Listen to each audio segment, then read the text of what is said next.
Minister J.R.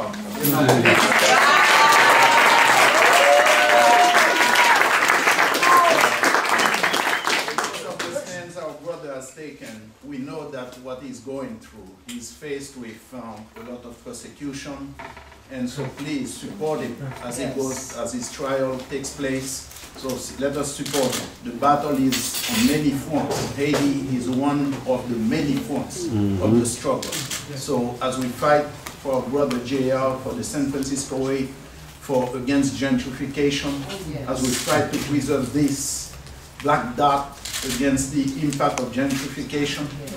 So we support each other. And today the crisis is intensifying in Haiti. Okay, we rush there to the defense, but then it will be someplace else, you know, right here. So we rush to that defense. We are one people, one struggle, one destiny. Yes.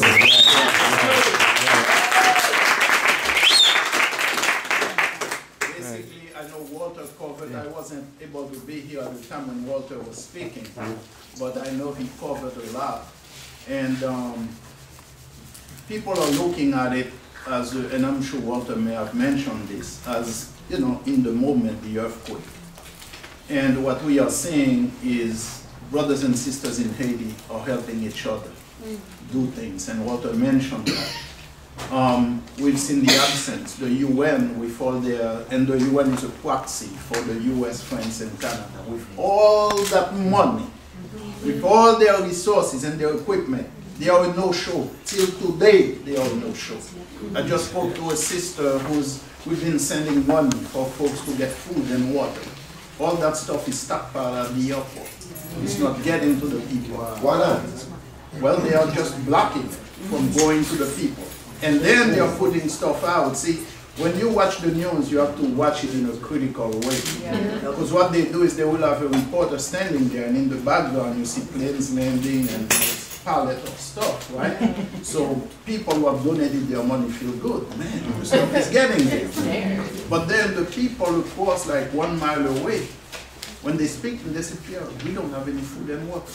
So I have to go like a madman, rush to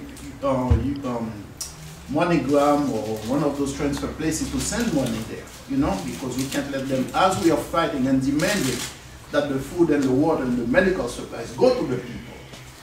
But we cannot let our brothers and sisters starve, because we know these people will let them starve. Yes, and we have to link that to what happened with the political earthquake of the coup d'etat against President Aristide, because they had always been starving the people of Haiti. It's been a conscious strategy.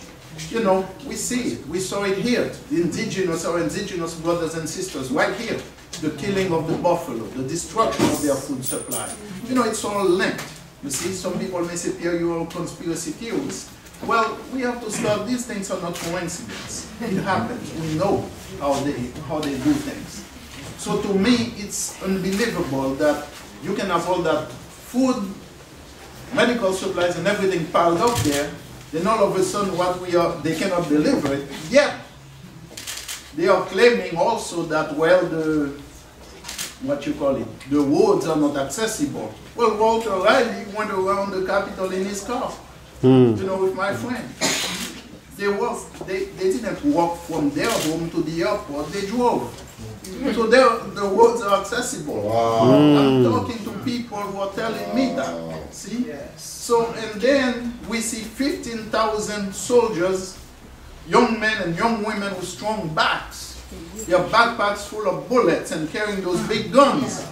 And then they show up in front of the hospital where the people are going treating their friends, their relatives, perfect strangers. They are bringing food, because in a Haitian hospital, they don't cook for you.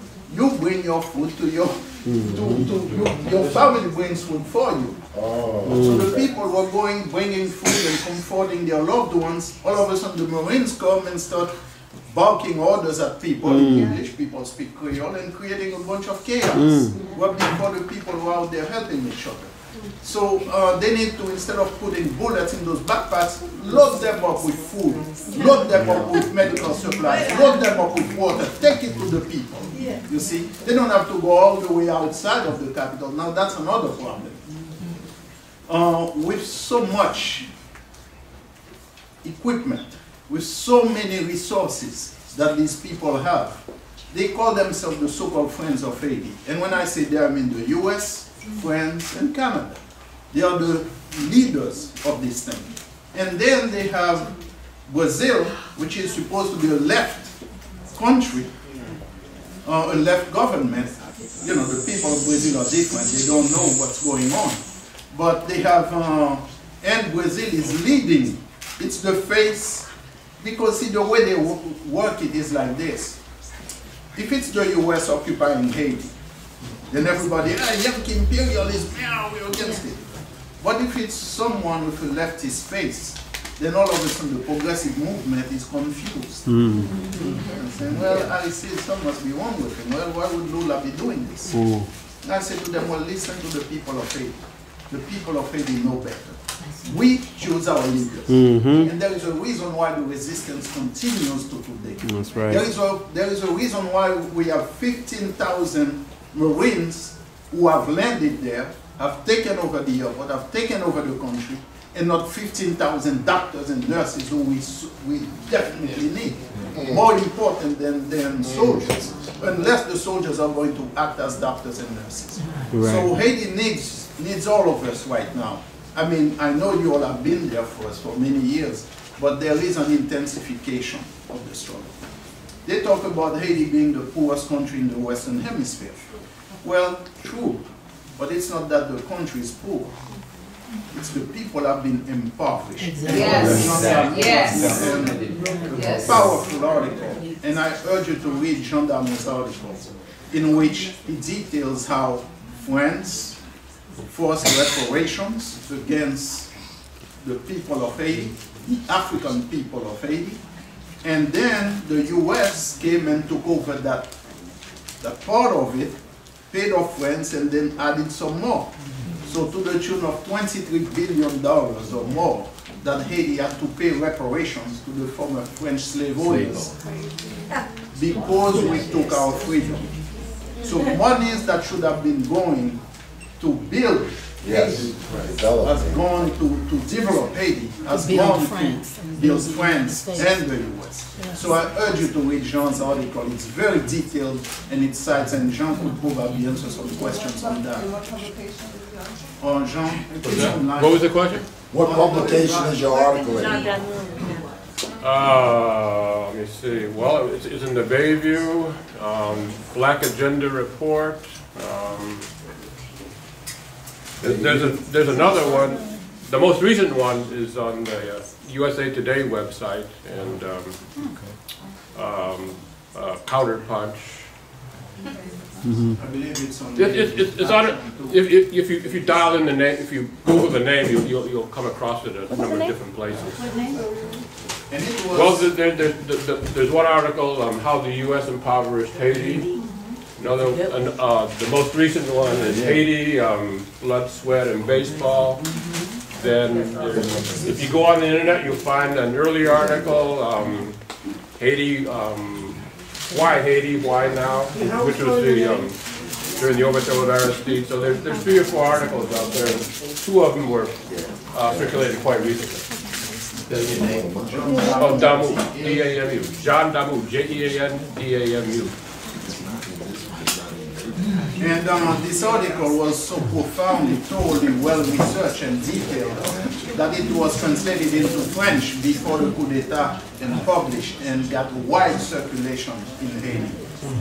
Brothers and sisters, I want to tell you also, and I'll be able to answer questions, and I want to thank you for the outpouring of love and support and solidarity from all of you right here for many, many years. I urge you to support the Bayview. The Bayview has been incredible in its coverage on Haiti. Yes. And at one time, yes, please. And J.R. went to Haiti in 2003.